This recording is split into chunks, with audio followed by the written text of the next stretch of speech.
All right, I'm gonna give you a bit of a story time. This video is gonna go for about 3 minutes because when I post on TikTok, Instagram, and YouTube, anything over 3 minutes tends to get sort of downgraded as far as FYP.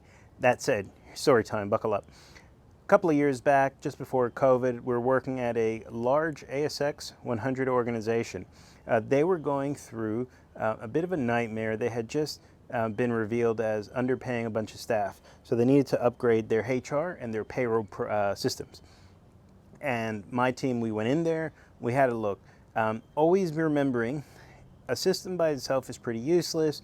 People without a system can't get anything done, and people have to know what's expected and what's known. So the point is, it was a combo of people, process, and technology that we were looking at.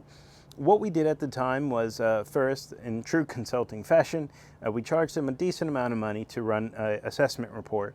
We did this project over about 6 months, and what we looked at were all the failures, the shortcomings in their system, which had been implemented about, I don't know, 8 years or 10 years before we did it. It was very much at its capacity. It needed a lot of overhauling. We looked at their processes. There were known compliance breaches, which is how ultimately the project was birthed, because it was a compliance project where someone screwed something up massively. And then the third thing that we were looking at are, a quick win sort of a thing, a combination of training and whatnot, because people, process, and technology. That project went for about 6 months. We delivered this report. And once we got to the report with all the juicy details, we had to bring it up a level.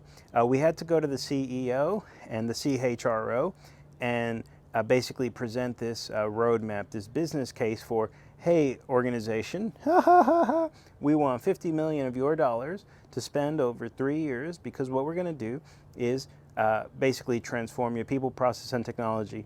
In this particular project, this was around spending money in payroll, HR, and IT, because we had to upgrade and overhaul. As I said, this particular database, it was at capacity. Just imagine the organization, hundreds of thousands of employees, billions of rows of data. They never did data archiving. So we had to do tech changes like data archiving, I guess further infrastructure, moving from on-premise server systems into the cloud.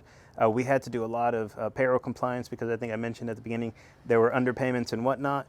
We also had to create a bunch of new features, because the reason they were in a bit of a compliance bind was that their processes were broken. And then last but not least, we had to go through this piece where upgrading. So sorry, I think I've deviated from the point. The point was, we took it up a notch.